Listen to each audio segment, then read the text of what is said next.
to Prime Minister Netanyahu about Iran and how long to hold off? He's fine. He'll do whatever I want him to do. He's a very, very good man.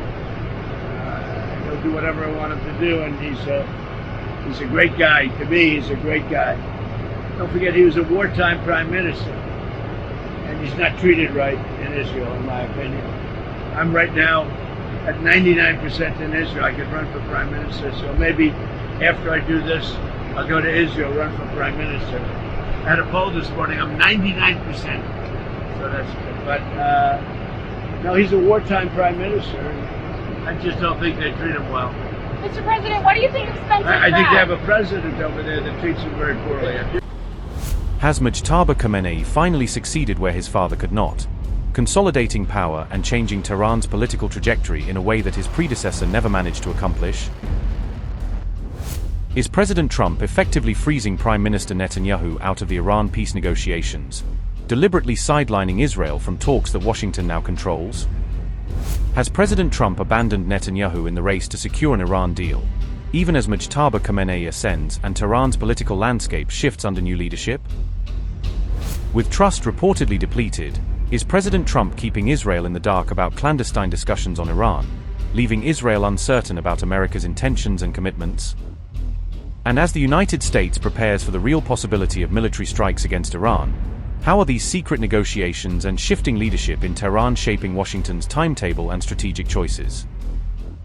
The United States has effectively sidelined Israel as President Trump opens a direct back channel for peace talks with Iran behind closed doors, conducting sensitive negotiations without the formal involvement or full knowledge of its longtime regional ally. Israeli officials have been forced to rely on a patchwork of intelligence sources, including spies, discreet diplomats, and constant surveillance, to piece together updates on the Iran talks, according to reporting by Yet. Prime Minister Netanyahu's warning that Iran might face imminent regime collapse now looks to have fallen flat, as Tehran's leadership shows unexpected resilience and Iran appears to be surviving the pressures that were expected to bring it down. Reports indicate President Trump approved strikes on Iran while simultaneously distancing Washington from Israel during the peace negotiations, creating a tense dual posture of military readiness and diplomatic separation. Israel fears that any new deal with Iran could resemble the Obama-era agreement, potentially returning to a framework that lacks firm limits on missiles or stringent sanctions enforcement and thereby leaving Israel deeply uneasy.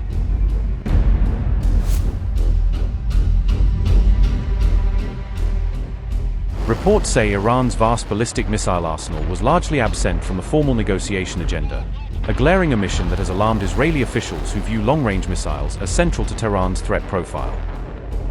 Despite suffering heavy military and strategic losses, Tehran is publicly projecting a narrative of victory and resilience, framing its survival through the conflict as proof that the Islamic Republic endured and came out stronger in regional standing. The United States has proposed a plan that would seek a 20-year suspension of key Iranian nuclear activities as part of fragile ceasefire diplomacy, an effort Washington says would reduce immediate proliferation risks while diplomatic talks continue. Israeli leaders worry that lifting sanctions could revive Iran's battered economy and, in turn, empower Hezbollah and other proxies, allowing Tehran to funnel renewed financial and logistical support to anti-Israel forces across the region. Intelligence assessments warn that billions of dollars flowing back into Iran's coffers could accelerate Tehran's efforts to rebuild proxy networks and rearm militias that have targeted Israel, increasing long-term security concerns for Israel.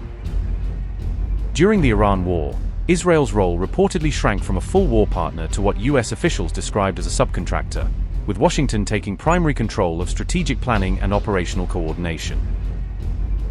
At the conflict's height, U.S. officers reportedly sat alongside Israeli commanders in IDF bunkers, participating in real-time briefings and making joint strike decisions together as battles unfolded across multiple fronts.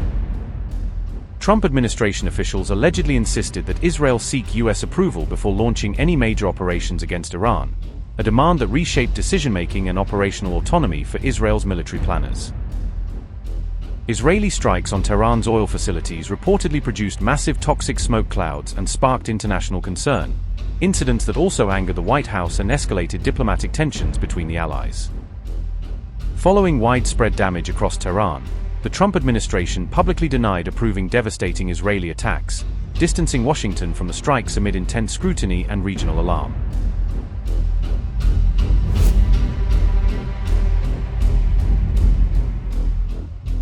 U.S. officials allegedly cancelled several Israeli military plans even after operations were already underway or executed, leaving Israel scrambling to explain aborted missions and questioning Washington's decision-making at critical moments.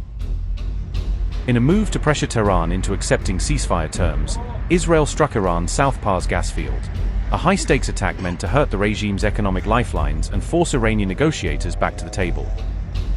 President Trump abruptly halted the U.S. bombing campaign and publicly criticized what he called Israel's violent strikes on Iran, a sudden rebuke that surprised allies and altered the course of coalition military operations. Initially denying any involvement, President Trump later admitted he had discussed plans for the South Pars strike with Prime Minister Netanyahu beforehand, acknowledging conversations that contradicted his earlier public statements. Prime Minister Netanyahu subsequently insisted Israel had acted independently, claiming Jerusalem made its own operational decisions even after Trump privately urged delays in future attacks to avoid broader escalation. Days after signing a ceasefire agreement with Iran and the United States, Israel accepted unusually strict restrictions on Hezbollah's movements and operations, a concession designed to stabilize the front lines even as Israeli leaders voiced private misgivings. Reportedly furious over being sidelined despite taking the greatest battlefield risks, Israeli officials felt betrayed by their allies as they perceived a diminishing role in shaping both military strategy and diplomatic outcomes.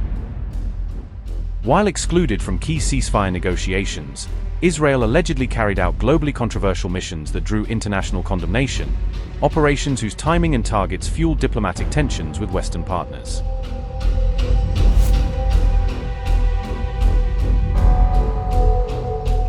As tensions continue to rise between the United States and Iran, reports indicate that a so-called final draft agreement has now been published, outlining possible terms between the two long-standing rivals.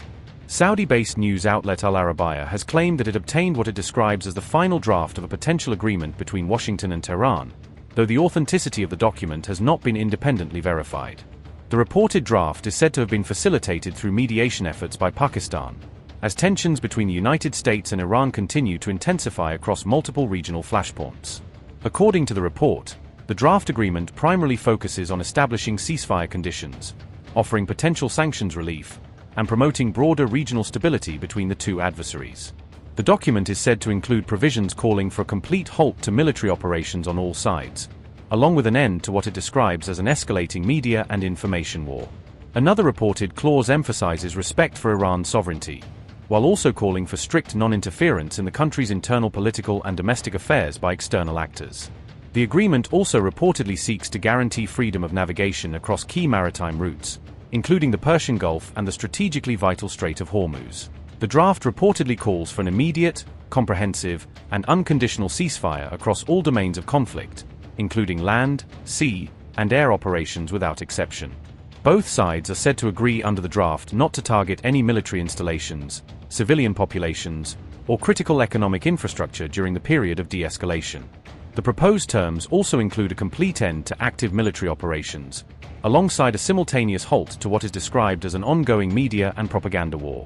The agreement emphasizes mutual commitments to respect sovereignty, territorial integrity, and a strict policy of non-interference in each other's internal affairs. It also includes guarantees ensuring freedom of navigation across key waterways such as the Arabian Gulf, the Strait of Hormuz, and the Gulf of Oman. A joint monitoring mechanism is reportedly proposed to oversee implementation of the agreement and to resolve any disputes that may arise between the parties. The draft suggests that negotiations on unresolved or outstanding issues would begin within 7 days of the agreement being put into effect.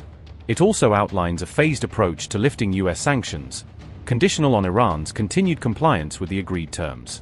The document is said to reaffirm both parties' commitment to international law and the principles outlined in the United Nations Charter. Once formally announced by both Washington and Tehran, the agreement would reportedly take effect immediately without further delay. The report further states that negotiations addressing remaining or outstanding issues between the two sides are expected to begin within 7 days of the initial agreement framework. Under the reported framework, the United States would begin a gradual process of lifting sanctions, provided that Iran fully adheres to the terms outlined in the agreement.